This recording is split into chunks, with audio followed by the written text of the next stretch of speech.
All right, guys, first off, congratulations for being the #1 seed in the East region. Start with the big question. Last week, finally beat Stack in the final. Matt, we'll start with you and we'll go to the players.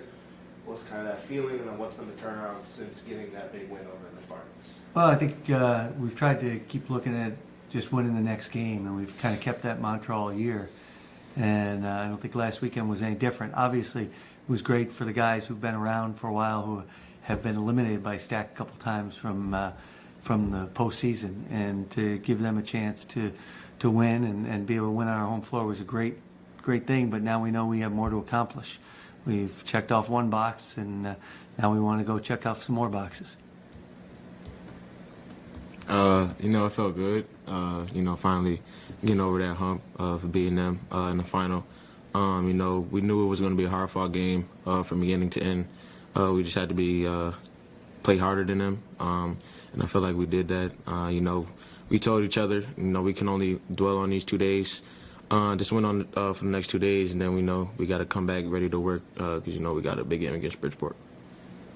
Yeah, I think getting over the hump of beating Stack in the playoffs was big mentally for the team as a whole. And then going to regionals, I've never done anything in a regional personally, so it's one of my goals to make it all the way through one, and that starts tomorrow, so we're excited. Matt, you kind of brought that up, going to a regional, kind of getting over that hump. All three, you have NCAA tournament experience. Most of this year's roster, including the freshmen, of NCAA tournament experience. How do you think that helps the team, both in the first round and maybe later on in March? Knock on wood, you keep winning. Matt, we'll start with you. Well, I think each year is different, Max, and I think for us to say, oh, well, we've been here before, we're automatically going to win. We had to play really well last year to beat a good Jefferson team. But yes, it does help that we have some guys like Andrew Mason and Ryan Salzberg who have been to the Elite Eight and had the chance to win the region.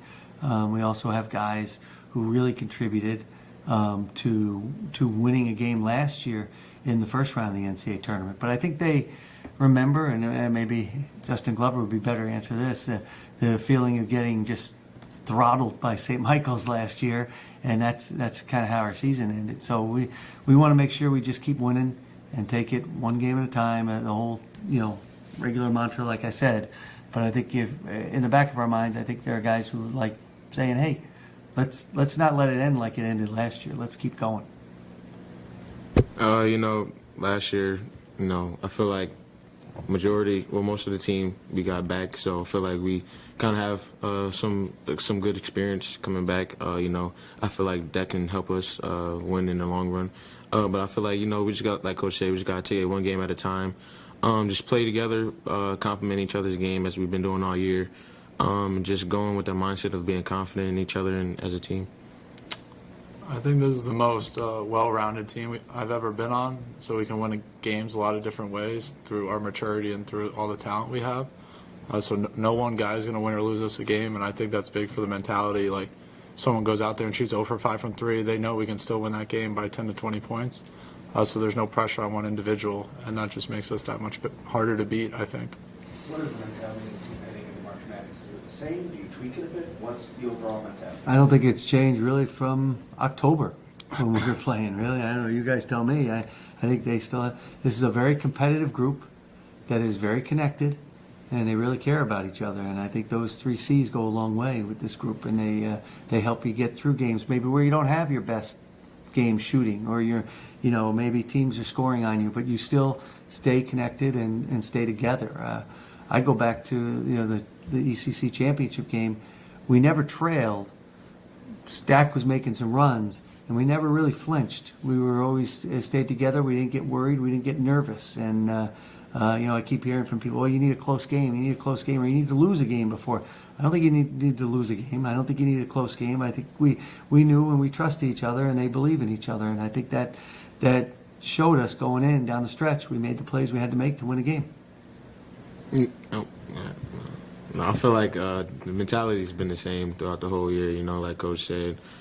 Just always taking it one game at a time, not getting too ahead of ourselves, staying level-headed throughout the whole season. I feel like just coming to each and every day with the same mindset and just being at the same level as a whole group. I feel like that's why we've been so successful. I'm good. Becker, this one goes specifically to you. as a Connecticut native, one of your best games this year came against Post, Connecticut school. Now you have another Connecticut school on deck with Bridgeport. For you personally, is there something special, different about when you get to play a school from your home state, maybe no guys on the other team? What makes it different when you play someone from an up-next state? I think when you're playing a team, or for me personally, when I know the other players, you want to play well because they know you. You know you're going to see them all summer. You're going to talk Junk. junk to each other in the summer, and so you want to be the one who comes out on top. I think I got that in St. A's, I got that in Post, and I'd love to get that in Bridgeport this weekend. All right, now, Dustin, for you, it's kind of the common thing. This is a very Buffalo, Western New York heavy team. Kind of tail back a bit to the championship. What did it mean for you personally to get that win? You had your St. Joe's coaches in the crowd. What did that mean to you? You know, it meant a lot. You know, rest in peace to Coach Gabe. You know, it felt really good. You know, never really winning it.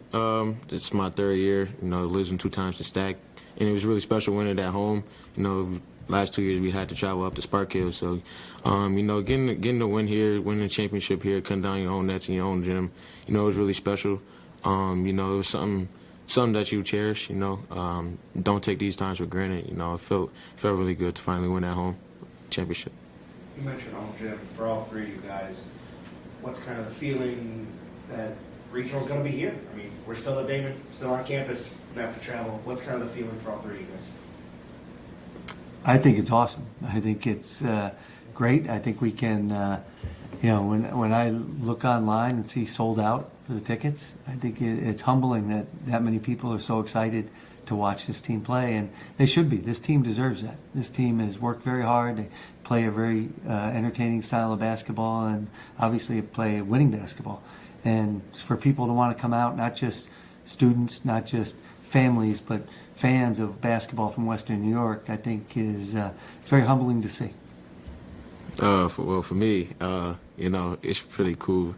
You know, being from Buffalo, get to host it here and see a tournament. You know, I could just go home and chill with my family and instead of being in a hotel. You know, and it's good. Like I got my family here, my brother, my niece and nephew, so I could just go home and chill with my family. So I feel like that's part of the reason why, you know, I'm so excited that it's here this year. But just getting that home feeling, you know, playing here, just feeling comfortable, you know. Yeah. Yeah, I don't have a lot of family around here, but I have my teammates, and honestly the best part about it being at home is I can go to sleep in my own bed, can do an ice bath after the game, like little stupid things that you don't think about when you're on the road. So I'd say that's the best part about being home, and then we have really supportive fans here that really care about us, which I think is really cool. So we get to play in front of them a few more times. Matt, you are kind of the one new piece to this team. Can you just talk about how have you made yourself adapt to become part of a group that was already somewhat established, maybe not in the 27-0 way, but you know, just talk about that experience as an outsider coming in. I mean, I've always joked that I'm a glue guy and I can come in and kind of do what you need me to do, but it's true. I don't do anything amazing, but I do a lot of things really good. And I think that's kind of what this team needed. We have a lot of playmakers in Glover and Hemp who can put the ball in the hoop, but you need someone to guard the other team's best player. You need someone to do stuff that other people don't want to deal with because they're shooting step backs and stuff like that. So that's kind of what I brought to this team. And I think I'm good with people, and my teammates make it really easy to be good with people because they're great kids. So I think that's kind of what I've brought to this team from St. A's. Justin, if you had to look back and give 9-year-old self some advice, what would it be? There's a height joke in there. I'm going to leave it, all right? I'm asking that because I got 2 9-year-olds at home that really look up to you. Yeah. You know, I'd say no matter what you go through, just always be resilient. No matter what it is, no matter what anybody says to you, saying you can't do anything because of your height or because you're too small. But I just say just be resilient. Always believe in yourself first. If nobody else believes in you. And always keep your faith in God. I feel like that's the biggest thing. You know, just staying, working every day. You know, just being resilient and doing things that people say you can't do.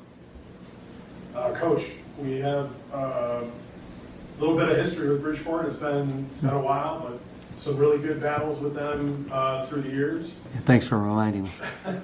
What kind of challenges does this Bridgeport team pose for you guys? They are playing at a really high level. Crunch has them playing great right now, which is the right time you want to be playing in the postseason. They've won 10 of the last 12. They're very deep.